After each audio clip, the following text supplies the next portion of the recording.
High বন্ধুরা, কেমন আছো? আশা করি তোমরা সকলে ভালো আছো। তোমরা সকলে সবসময় ভালো থাকবে, এটা চাই, আমি দোয়া করি যে তোমরা সকলে সবসময় ভালো থাকবে।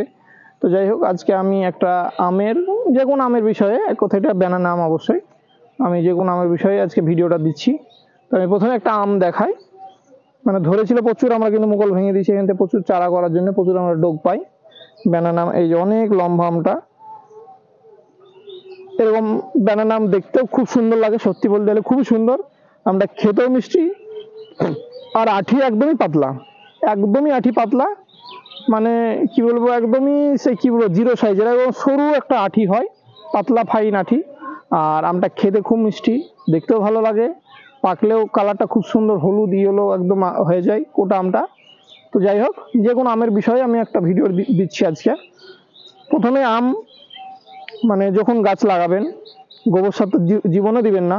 আমের যদি গোবর সার আপনি ঠেকান, পৃথিবীর কোনো বাপ না যে আটকাতে পারবে যে গোবর সার যদি দেয় ওই গাছের পাতা পোড়া, শুধু পাতা পোড়া হবে।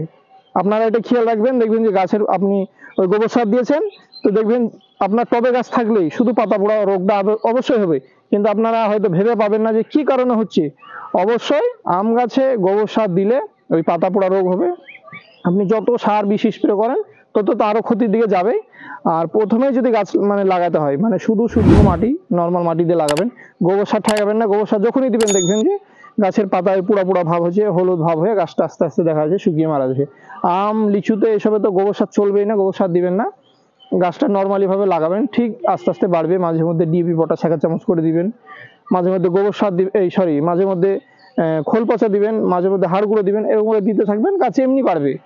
আর যখন ফল ধরে যাবে, ফলে আপনারা যে কোনো ভিটামিন স্প্রে করতে থাকবেন জালিতে, তারপরে ওই আপনারা ফাঙ্গিসাইডগুলো দিবেন, দেখবেন ফল ঝরবে না।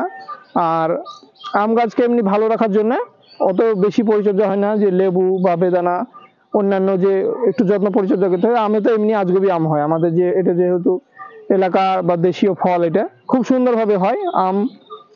আমি গাছটা দেখাচ্ছি চারিদিক ঘুরে ঘুরে। এমনি গাছ, আম গাছ মানে আপনি ভালো ভালো হবে। তবে সেখানে সামান্য একটু যদি যত্ন পরিচর্যা করা যায় আরো ভালো হবে। আর অতিরিক্ত এতে বেশি সার বিষ দেওয়ার দরকার নাই। এর পাতায় এই সময় দেখা যায় যে পোকাটা লাগে, নতুন নতুন এই ডগার এই যে পাতাগুলোকে খেয়ে সব মানে কেটে কেটে ডাল সহ কেটে ফেলে দেয় রাত্রে। রাত্রে দেখবেন এই পোকাটা লাগে, গোটা পাতাটা খেয়ে নেবে, দেখা যাচ্ছে যে পাতাটা শুধু মানে বোঠাটা লেগে থাকে। ওটার কারণে রাতে আপনারা যে কোনো একটা বীজ দিবেন, দেখবেন রাতে আর পোকা বসবে না গন্ধতে।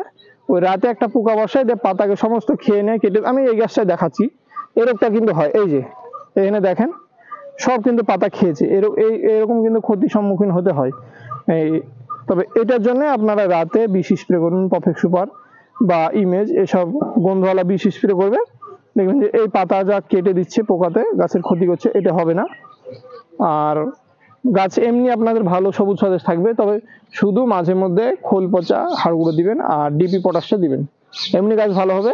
আর আম ধরলে মাঝে মধ্যে একাদিন ভিটামিন স্প্রে করবেন, অত যে অতিরিক্ত ওষুধ সার বিষ দেওয়ার দরকার না, এমনি আম ভালো হবে। তো যাই হোক, আমের বিষয়ে বেশি কিছু আর আমি বলবো না, আমের বিষয়ে ভিডিওটা ছোটই থাকবে।